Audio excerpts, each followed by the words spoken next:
अब हम लोग जा रहे हैं एक चैप्टर पढ़ने। ये चैप्टर बहुत ही ज़्यादा इंटरेस्टिंग है और ये चैप्टर आपको क्लास 8, क्लास 9, क्लास 10 में मदद करेगा। सेम चैप्टर बार बार रिपीट होता है तो इसको अच्छे से समझेंगे। पहला स्लाइड ये हमारा है, ठीक है। इसको हमने पूरा AI जनरेटेड बनाया है यूजिंग गामा AI, ठीक है। इसने हमारी मदद की तो मैं इसको प्रमोट कर रहा हूँ कि ये जो है आपको देखिए कितनी बेहतरीन नोट्स बना के आपको दिया है। अच्छा, तो चलिए हम लोग स्टार्ट करते हैं ये चैप्टर को। सबसे पहले resource are anything that satisfy our need and help us live. जो रिसोर्स होता है वो कोई भी ऐसी चीज़ होता है जो हमारी नीड को सेटिस्फाई करे और हमें ज़िंदा रहने में मदद करे। They ranging from natural item like water and air to human made product such as textbook and electricity. जो आपका रिसोर्स है उसका रेंज बहुत बड़ा है। वो स्टार्ट होता है आपका पानी, हवा जैसी नॉर्मल चीज़ जिसके बिना ज़िंदगी नहीं चल सकती है, वहाँ से लेकर कहाँ तक, इलेक्ट्रिसिटी और आपकी टेक्स्ट बुक तक, सब कुछ रिसोर्स में ही आता है। What makes something a resource is utility and value to people।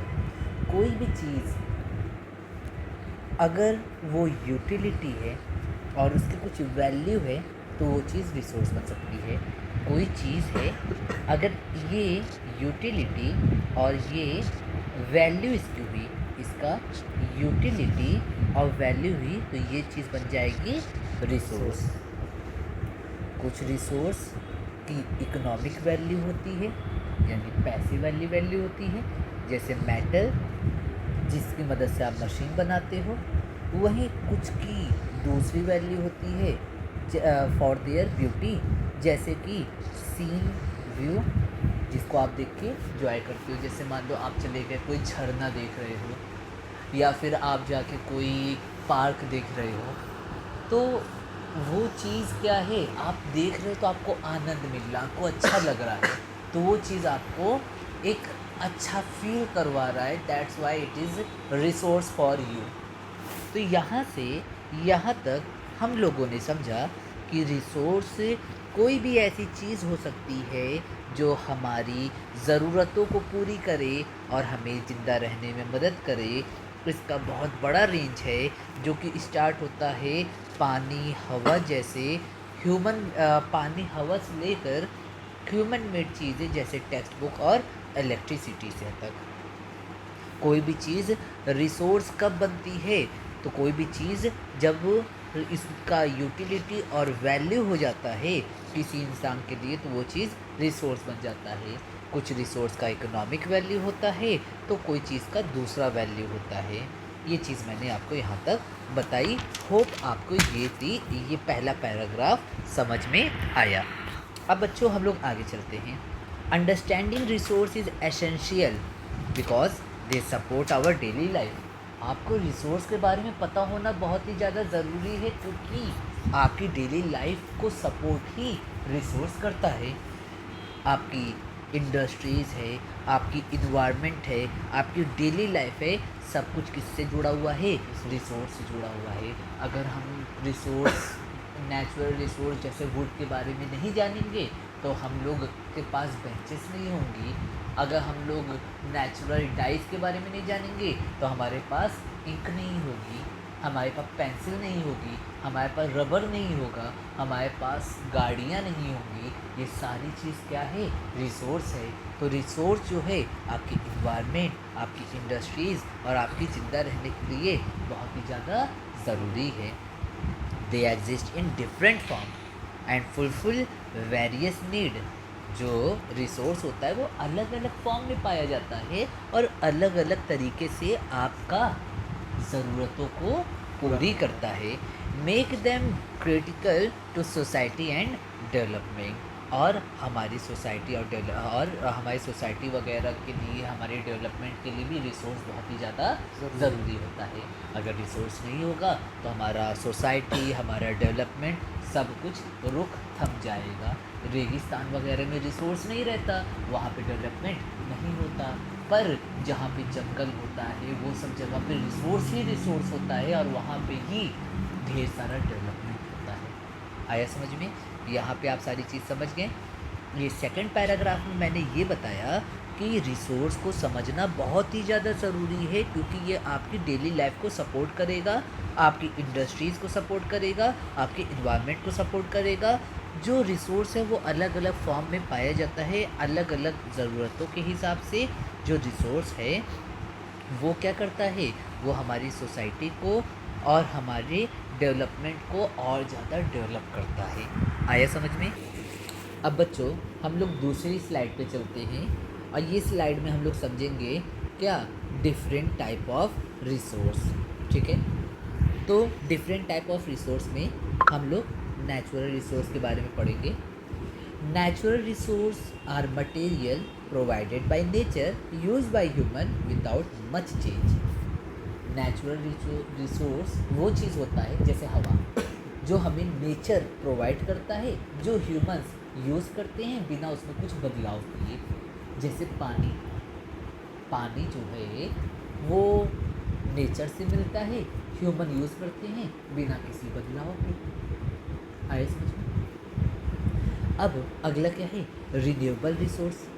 ऐसा रिसोर्स जो रिन्यू जल्दी से हो जाए, मतलब दोबारा जल्दी से मिल जाए। जैसे कि सनलाइट यानी सोलर एनर्जी, तुम जितना भी यूज़ कर लो कभी ख़त्म ही नहीं होगा, बार बार रिन्यू होता रहेगा। तुमने जितनी सनलाइट थी पूरी दुनिया की यूज़ की, अगले सेकंड फिर वापस उतनी सनलाइट आ गई। अगला क्या है, हवा। तुमने एक विंड मिल लगा दी जो कि हवाओं की झोंके से गोल गोल गोल गोल गोल गोल नाच रहा था। जब वो ये विंड मिल गोल गोल गोल गोल नाच रही थी हवा के झोंके से, अब हवा यहाँ पे पार हो गई तो यहाँ पे दूसरी हवा चलेगी, फिर ये गोल गोल नाचेगा और यहाँ और ज़्यादा इलेक्ट्रिसिटी प्रोवाइड करेगा। पानी, पानी का वाटर साइकिल तो जानते ही हो, पानी हमेशा बहता रहता है, एक बार यूज़ करोगे वो तुमको रिन्यू होकर वापस मिल जाएगा। दे आर एंडलेस, ये ख़त्म हो ही नहीं सकता। क्या हवा ख़त्म हो जाएगा? क्या पानी ख़त्म हो जाएगा? क्या धूप ख़त्म हो जाएगी? नहीं। इट इफ़ यूज्ड प्रॉपरली, अगर इसको तुम प्रॉपरली अच्छे से यूज़ करोगे, हवा को दूषित नहीं करोगे, पानी को दूषित नहीं करोगे और ग्लोबल वार्मिंग से तुम ओजोन लेयर वगैरह को ख़त्म नहीं करोगे, तो तुमको ये सारी चीज़ अनलिमिटेड मिलेगी। समझे? Non renewable resource, these resource are limited. ये रिसोर्स कम होते हैं, लिमिटेड होते हैं और इसको बनने में मिलियंस ऑफ ईयर लग जाते हैं, लाखों साल लग जाते हैं इसको बनने में। जैसे कोयला, ऑयल, नेचुरल गैस, ये सब क्या है, नॉन रिन्यूएबल रिसोर्स है। ये जो है एक बार यूज़ कर लिए, कोयला को तुम यूज़ कर लिए, जला के राख बना लिए, क्या वो राख से तुम वापस कोयला बना सकते हो? नहीं बना सकते हो। उसको वापस कोयला पाने में मिलियंस ऑफ ईयर लगेंगे। आया समझ में? एग्जाम्पल, हवा और पानी, सॉइल और मिनरल, फॉसल फ्यूल, हवा पानी नेचुरल रिसोर्स, सॉइल्स और मिनरल्स ये सब क्या है, ये सब रिन्यूएबल रिसोर्स में आ जाएंगे। फॉसल फ्यूल क्या है, fossil fuel non renewable resource है, इसको बनने में मिलियंस ऑफ ईयर लगेंगे। आया समझ में? एकदम आसान आसान बच्चों वाला पॉइंट है। अब इसको एक बार ध्यान से देखेंगे फिर आगे चलेंगे। अब बच्चों हम लोग जा रहे हैं टाइप ऑफ रिसोर्स का दूसरा पार्ट, ह्यूमन मेड रिसोर्स पढ़ने। अभी हम लोग पढ़ रहे थे नेचुरल रिसोर्स, इसकी definition, natural resource renewable non renewable होते हैं, मैंने बता दिया। अब बच्चों मैं आपको बताने जा रहा हूँ ह्यूमन मेड रिसोर्स क्या है। The resource are created when human modify natural material using skill and tool. जंगल गए, वहाँ से लकड़ी काटे, वो नेचुरल रिसोर्स था। अब तुमने जो है अपने स्किल से एक सोफ़ा बना दिया या एक चेयर बना दी या एक डेस्क बना दिया या फिर बैम्बू को काट के तुमने पेपर बना दिया। तुमने अपनी स्किल का इस्तेमाल किया और क्या किया, स्किल का इस्तेमाल करके नेचुरल चीज़ों को बदल दिया। किसमें, मैन मेड रिसोर्स या ह्यूमन मेड रिसोर्स में। दे इंक्लूड एवरीडे आइटम, जैसे तुम्हारा गिलास, बैग, चेयर, सोफ़ा, ठीक है, तुम्हारे बिस्किट, तुम्हारे हॉर्लिक्स, बॉर्नवीटा, ये सारी चीज़ क्या है, तुम्हारा ह्यूमन मेड रिसोर्स है, क्योंकि ह्यूमन के रिसोर्स को तुमने लिया, मॉडिफिकेशन किया और तुमने नई चीज़ बना ली। आया समझ में? अच्छा, और इंफ्रास्ट्रक्चर्स वगैरह भी इसमें है, तुम्हारा घर, तुम्हारी बिल्डिंग, तुम्हारे पार्क, तुम्हारे झूले, तुम्हारा स्कूल, तुम्हारी कोचिंग, ये सारी चीज़ क्या है, ह्यूमन मेड रिसोर्स या फिर मैन मेड रिसोर्स।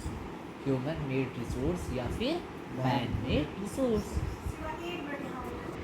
अच्छा, अब एग्जांपल की बात करें तो बिल्डिंग और रोड तुम्हारे ह्यूमन मेड रिसोर्स हैं, using natural resource with modifications using skills, they become human made resource. Vehicles जैसे कार, बस, ओला, बैलिनो, ठीक है, ये सारी चीज़ क्या है, ह्यूमन मेड रिसोर्स।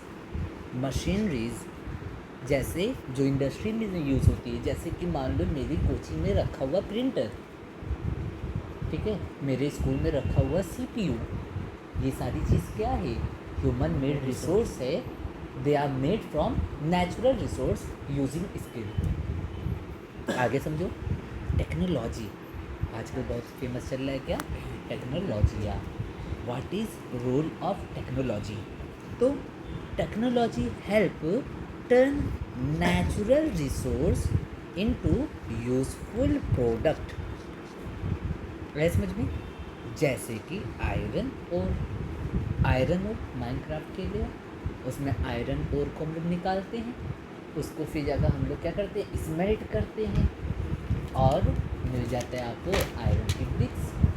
तो इसकी आयरन ओर की मदद से हम लोग टेक्नोलॉजी को यूज़ करेंगे और उससे बना लेंगे क्या, तो आयरन के टूल्स, आयरन की मशीन, जो कि आपकी लाइफ में यूज़ होगा।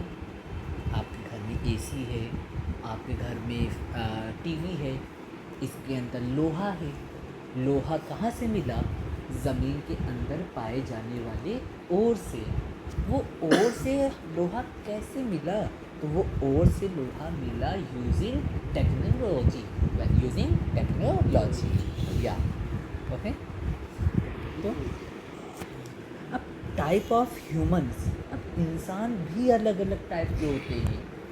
एक मैं, एक टीचर, तुम एक स्टूडेंट, और रास्ते में कुछ बच्चे जो पतंग उड़ा रहे होंगे या फिर बैट बॉल खेल रहे होंगे सड़क पे, फालतू वाला रोड के बीचों बीच में, और कुछ लोग बैगर्स होंगे।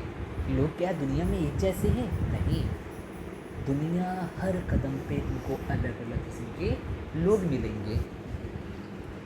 पीपल एज रिसोर्स, जब तुम CBSE क्लास 10th में पहुंचोगे तो एक चैप्टर ही तुमको मिलेगा, पीपल एज अ रिसोर्स, समझे? और क्लास 9th में भी आ जाए इसका पार्ट। अच्छा, human being contributed by their talent, skill and knowledge making them valuable resource. एक इंसान है, ये इस दुनिया में पैदा हुआ। अब ये इंसान जो है, इसको एक अच्छा इसने इंस्टीट्यूट ज्वाइन किया, जिसके बाद इसको जो है क्या मिला, टैलेंट मिला, और क्या मिला, स्किल मिली। कैसी स्किल? जैसे ये शॉर्ट हैंड लिखने लग गया, ये जो है computer skill, public speaking skill, learning skill, spoken skill, script writing skill, पढ़ाने की स्किल, अलग अलग स्किल इसको मिली, इसको नॉलेज मिली। और अब ये इंसान कोई आम इंसान नहीं रहा, ये इंसान क्या हो गया, ये इंसान जो है स्किल मैन बन गया। क्या मिल गया? Skill man. अब ये स्किल मैन एक तरफ है, वहीं एक और इंसान कहीं दूसरी जगह पैदा हुआ, और ये जो है कोई फालतू इंस्टीट्यूट गया, ना इसको पढ़ना आता है, ना इसे लिखना आता है, ना इसे बोलने आता है, माइक से डर लगता है, ये कभी लोगों से मिलता जुलता नहीं है, केवल ये राजापुर की गलियों में घूमता रहता है। तो बताओ क्या ये इंसान है और ये इंसान दोनों में कौन इंसान देश के लिए अच्छा है? वायमी वाला ना। तो वही चीज़ है, ये ह्यूमन जो है एक रिसोर्स की तरह है, क्योंकि ये इंसान के पास टैलेंट, स्किल, नॉलेज है और ये कुछ अच्छा काम करेगा, बुरा नहीं करेगा तो अच्छा ही करेगा, ये बुरा कुछ भी नहीं करेगा। तो ये इंसान एक रिसोर्स है। तुम कब रिसोर्स बनोगे? जब तुम्हारे पास टैलेंट होगा गाना याद करने का या फिर पढ़ाई लिखाई का। दूसरा, स्किल, तुम्हारे पास स्किल्स होनी चाहिए, तुम्हारे पास नॉलेज होनी चाहिए और तुम कुछ ऐसा काम करो कि जिससे देश के लिए, तुम्हारे लिए, फैमिली के लिए, फ्रेंड्स के लिए, सोसाइटी के लिए कुछ अच्छा हो। तो वो चीज़ करने के बाद तुम एक रिसोर्स बन जाओगे। Do you want to be a resource? Yes, okay. अब बात करें एजुकेशन और हेल्थ की, तो अच्छी एजुकेशन और हेल्थ इम्प्रूव करेगा क्वालिटी और इंसान का पोटेंशियल और उसे और ज़्यादा प्रोडक्टिव बना। अगर कोई इंसान बहुत ज़्यादा एजुकेटेड है और उसे कुछ बीमारी हो गई, तो इंसान का एजुकेशन कोई काम का है? कोई इंसान बहुत ही ज़्यादा हट्टा खट्टा है और उसके पास कुछ नॉलेज ही नहीं है, पागल है, उसको कुछ नहीं आता, ना पढ़ना ना लिखना, कुछ नहीं आता, तो क्या वो इंसान रिसोर्स बन सकता है? मजदूरी करेगा। तो अगर मान लो वो मजदूरी भी उसको करने नहीं आता, तो वो इंसान जो है वो काम छोड़ निकला, वो इंसान को धूप में चक्कर आने की एक्टिंग करने लग गया, वो काम ही नहीं करना चाहता, कोई प्रोडक्टिविटी वर्क ही नहीं करना चाहता, तब वो इंसान जो है रिसोर्स नहीं बनेगा। तो कोई इंसान रिसोर्स तब बनेगा जब इसके पास दो चीज़ होगा। पहली चीज़, ये इंसान हेल्थी होगा और दूसरी चीज़, ये इंसान जो है नॉलेजफुल होगा। ठीक है, ये इंसान नॉलेजफुल होगा, राइट समझ में, यानी एजुकेटेड होगा।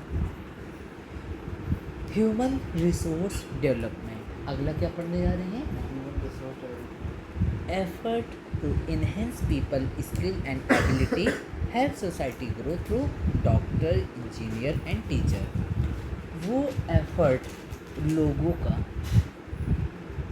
लोगों की स्किल का, लोगों की एबिलिटी का, जो इंसान को और ज़्यादा अच्छा बनाता है और वो सोसाइटी में एक अच्छा काम करते हैं सोसाइटी को ग्रो करने के लिए, उसी को कहते हैं ह्यूमन रिसोर्स डेवलपमेंट। फिर से समझो, कोई एक इंसान है जैसे टीचर या फिर डॉक्टर या फिर इंजीनियर, जो कि अपने नॉलेज स्किल की मदद से सोसाइटी को ग्रो करता है, उसे कहते हैं उस प्रोसेस पूरे को क्या कहेंगे हम लोग? वो एफर्ट को क्या कहेंगे हम लोग?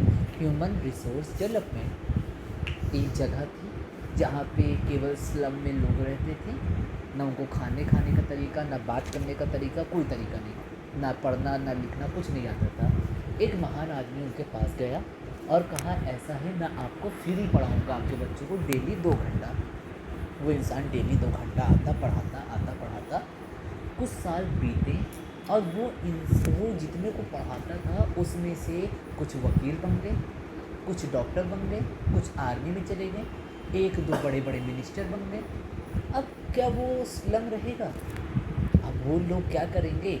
उन लोग अपने आने वाली जनरेशन को और निखारेंगे और एक वक्त पे जो वहाँ पे स्लम था, वहाँ पे लोग क्या हो जाएंगे?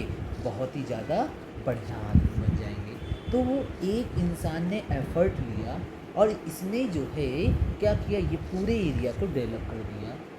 इसी को कहेंगे ह्यूमन रिसोर्स डेवलपमेंट, यानी using what? Using human effort.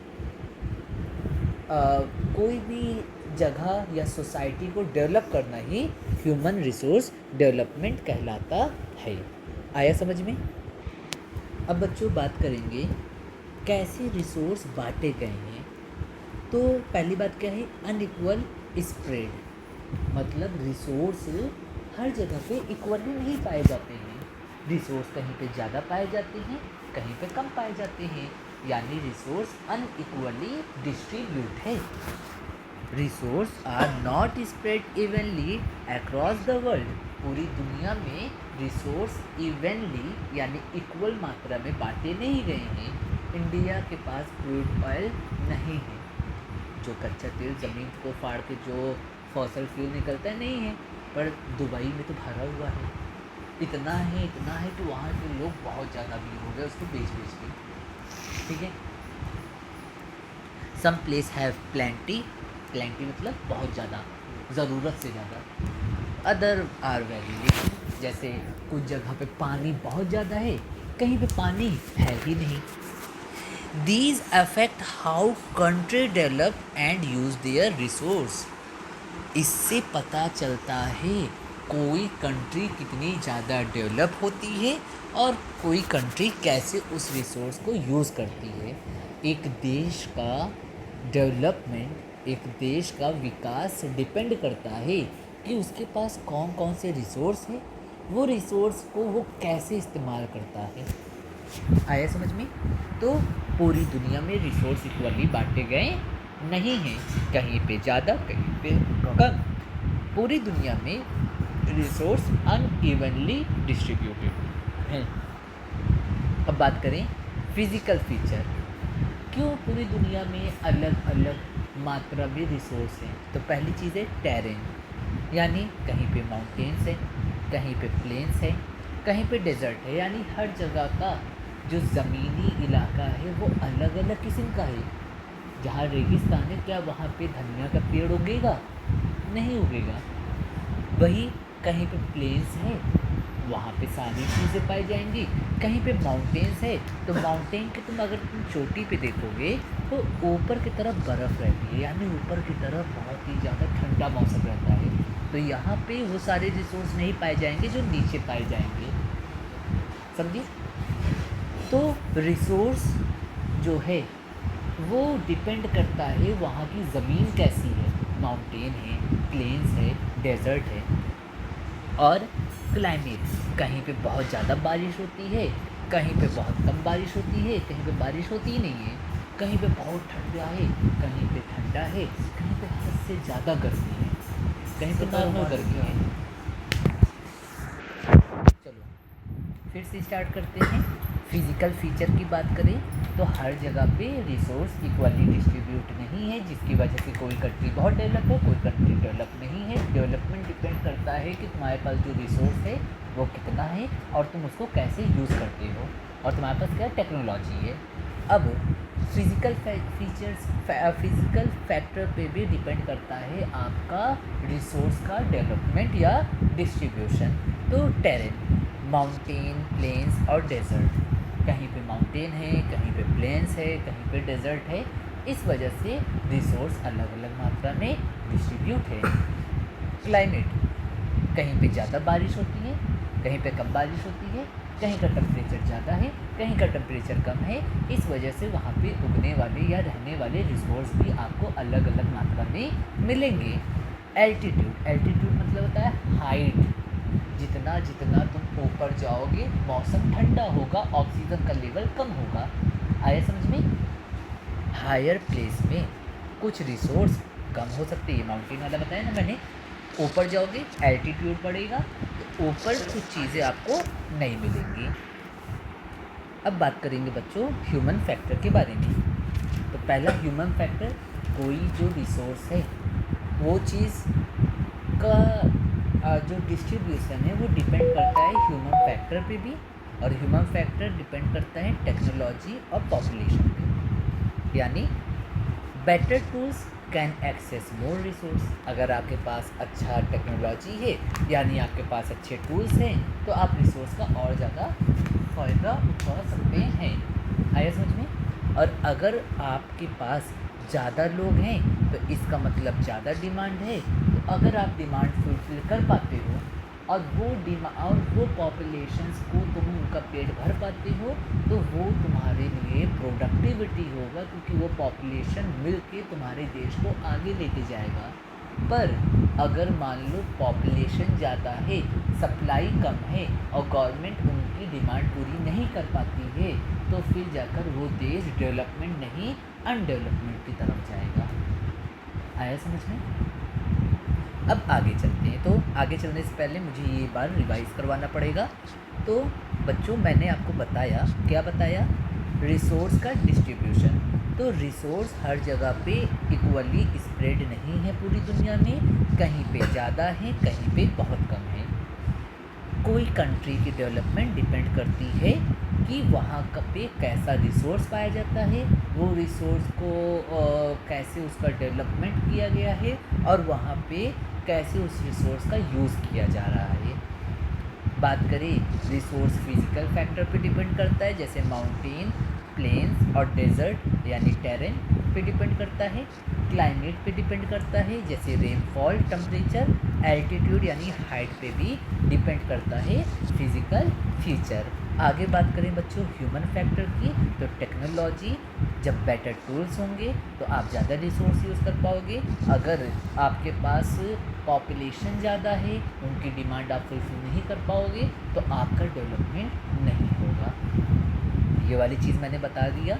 अब आगे चलते हैं रिसोर्स कंजर्वेशन। तो रिसोर्स जो है लिमिटेड है और उसका अगर आप बहुत ज़्यादा यूज़ करोगे तो आने वाले कुछ सालों बाद सब बोलेंगे दादाजी ये पेट्रोल पंप क्या होता था। उनको पता ही नहीं रहेगा क्योंकि पेट्रोल ख़त्म हो चुका होगा। जैसे राइनोसोरस की और हाथी की जो है लोग हंटिंग करने लग गए हैं हद से ज़्यादा और बहुत ख़त्म के तादाद पे हैं। आने वाले 100-200 साल बाद लोगों को बस इतिहास में पढ़ाया जाएगा कि एक ऐसा जानवर हुआ करता था जिसकी बड़ी सी सूंड होती थी और जिसके बड़े बड़े दांत थे और हम क्रूएल इंसानों ने उसकी जान ले ली उसके दांतों के लिए। या फिर एक ऐसा जीव पाया जाता था जिसके नाक में बड़ी सी सींग होती थी और वो एक सींग के लिए हम लोग ने उसकी जान ले ली और उसको ख़त्म कर दिया।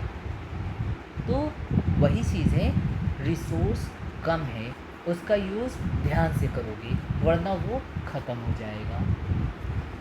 केयरफुल यूज़, कंजर्वेशन का मतलब होता है यूज़ करना रिसोर्स को वाइजली यानी समझ के, सो दे लास्ट लॉन्गर, जिसकी वजह से वो लॉन्ग टाइम तक आपके पास रहे। नेचर कैन रिन्यू देम, और नेचर उसे दोबारा न्यू करता रहे। दूसरा क्या है? Balancing need, using resource to meet today's demand while protecting the environment is key to sustainable living। आपका जो रिसोर्स है उस रिसोर्स को तुम यूज़ करो आज की डिमांड के हिसाब से, पर अपने इन्वायरमेंट को प्रोटेक्ट करते हुए। ऐसा नहीं है कि लकड़ी की डिमांड है तो पूरा जंगल उड़ा दो, नहीं। आप जंगल अगर कटाई कर रहे हो तो आप पौधे भी उसके साथ साथ लगाओ, जिससे क्या होगा, बैलेंस बना रहेगा। समझ रहे हो? कभी कभार अपनी ज़रूरतों को कम करो जिससे तुम्हारा इन्वायरमेंट बैलेंस हो पाए। अगर हद से ज़्यादा तुम पेट्रोल वाली कार्स का यूज़ करोगे तो कार्बन डाइऑक्साइड बढ़ जाएगी, तुम्हारी डिमांड पूरी होगी पर लोगों को अस्थमा और टीबी जैसी बीमारियां हो जाएंगी और वो इंसान जितना फ़ायदा नहीं पाएगा उससे ज़्यादा उसको नुकसान हो जाएगा। तो रिसोर्स को बैलेंस मात्रा में यूज़ करो, जिस तराजू में बैलेंस होता है ना, आप बैलेंस करो अपनी डिमांड को और रिसोर्स को। अगला क्या है? Sustainable development. बहुत इंपॉर्टेंट पॉइंट है, अच्छे से समझना। सस्टेनेबल डेवलपमेंट तो development that meet current need without harming the ability of future generation to use those resource. आप रिसोर्स का इस्तेमाल करो पर ऐसे इस्तेमाल करो कि वो आपके इन्वायरमेंट को नुकसान ना पहुंचाए। रिसोर्स का इस्तेमाल करो ऐसे कि वो आपके इन्वायरमेंट को हार्म ना करे और आपके फ्यूचर की जनरेशन को वो रिसोर्स उनको काम आए।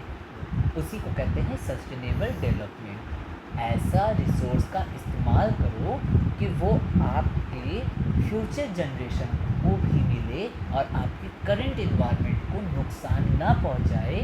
That are combinedly called as sustainable development. आया समझ में?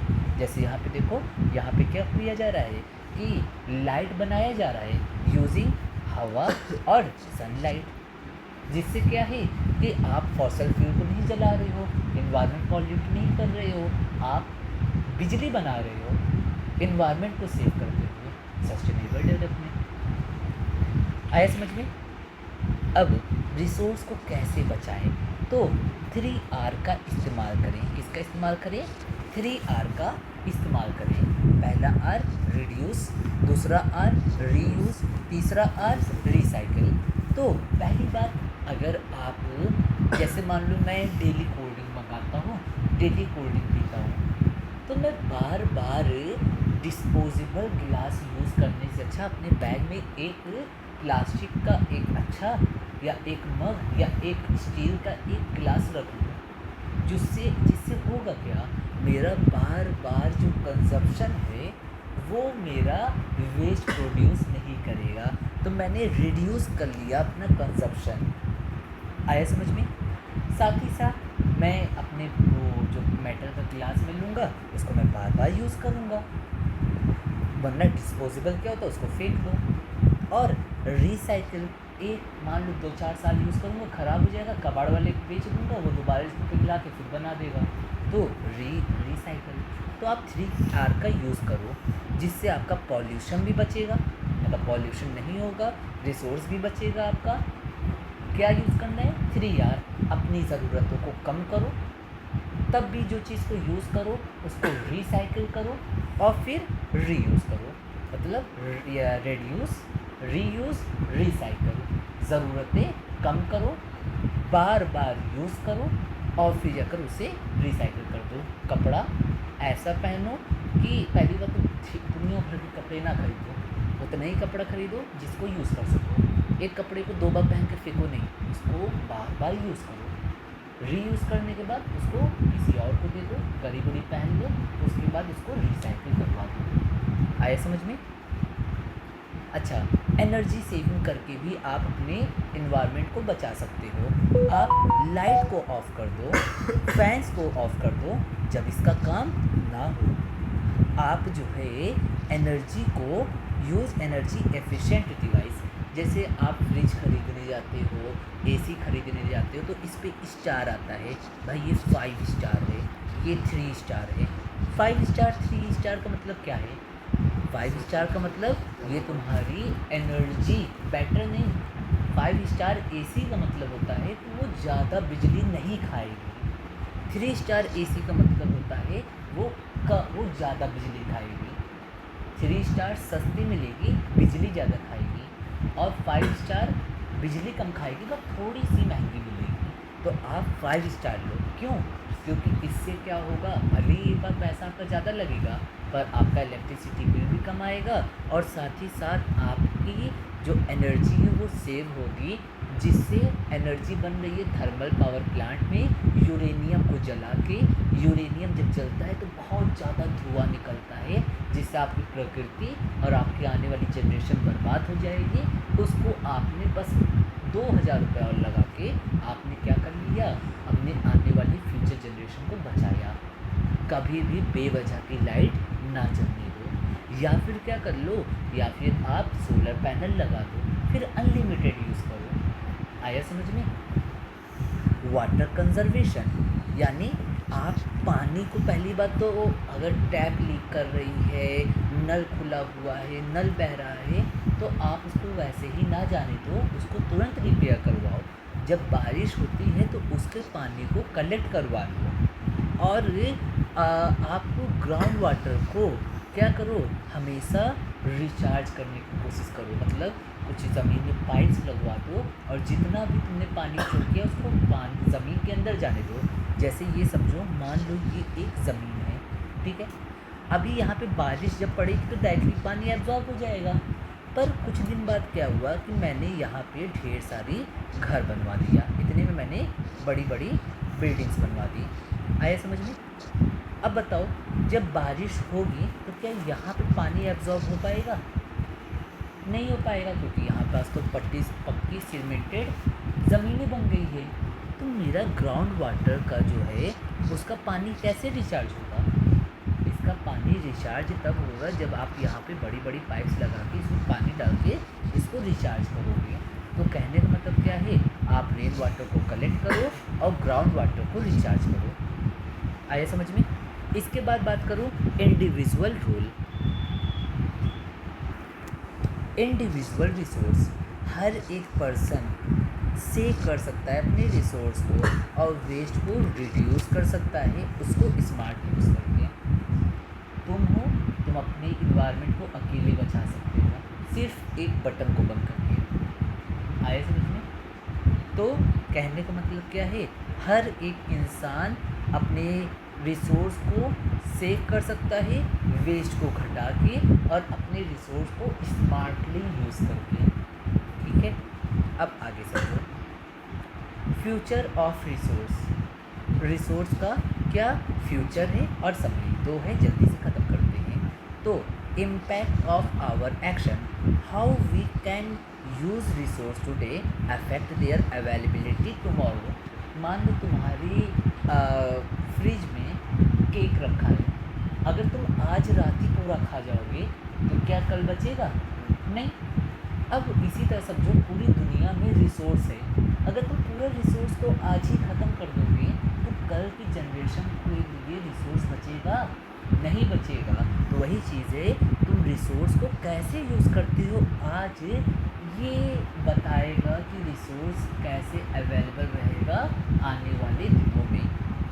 Responsible behaviour is essential. तो आपको एक रिस्पॉन्सिबल बिहेवियर लाना है, एक सही बिहेवियर लाना है रिसोर्स को यूज़ करने का, यानी रिसोर्स को यूज़ करना है वाइजली, यानी अच्छे से रिसोर्स को यूज़ करो।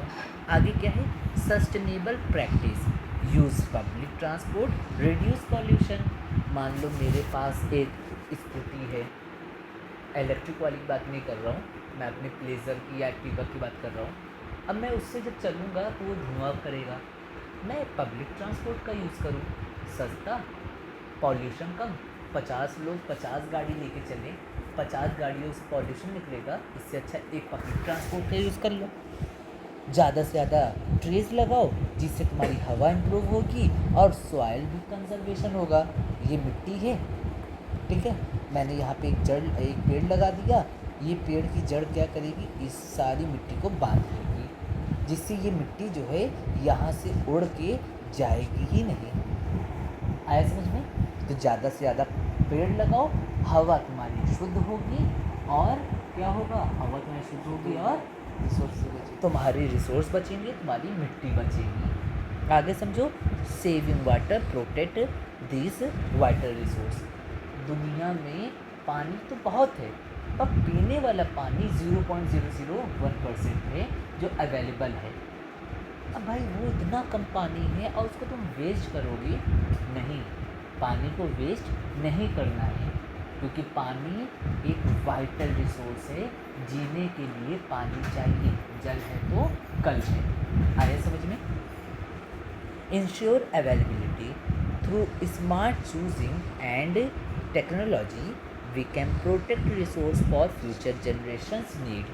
अगर तुम स्मार्ट चॉइस करोगे, स्मार्टली टेक्नोलॉजी का इस्तेमाल करोगे, अपने रिसोर्स को प्रोटेक्ट करोगे तो फ्यूचर जनरेशन की रिक्वायरमेंट भी पूरी हो पाएगी। तुमको मतलबी नहीं बनना है, तुमको रिसोर्स उतना ही यूज़ करना है जो फ्यूचर की जनरेशन को पूरा कर सके। आया समझ में? लास्टली चलेंगे, ये आखिरी स्लाइड हमारी है, इसके बाद चैप्टर ख़त्म। तो understanding resource.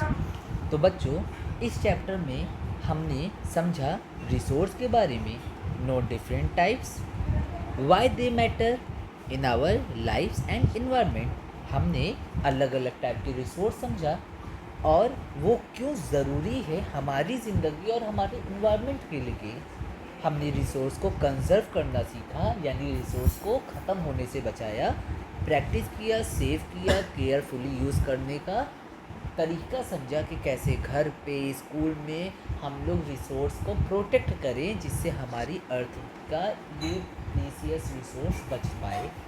Support sustainability, promote sustainability living to ensure resource remain for future generation, यानी हमने क्या सीखा कि रिसोर्स को कैसे अच्छे से यूज़ करें कि आपके फ्यूचर की जनरेशन अच्छे से रिसोर्स पा पाए, उनको ये ना पता चले, उनको पता चल पाए कि कोयला भी कुछ होता है, पेट्रोल भी कुछ होता है। आए समझ में? विद दिस नॉलेज, इस नॉलेज से student can appreciate natural wealth and become responsible guardian for our planet's resource. तो अगर ये चैप्टर तुम अच्छे से समझोगे तो तुम समझ पाओगे कि हमारे नेचर ने हमको एक बहुत ही शानदार गिफ्ट दिया है जिसे रिसोर्स कहते हैं, और हमें नेचर का शुक्रिया करना चाहिए कि उन्होंने हमको एक ऐसा वेल्दी रिसोर्स दिया और ये गिफ्ट को संभाल के रखना आना चाहिए। ये पूरा चैप्टर आपका होता है यहाँ पे ख़त्म। Thank you.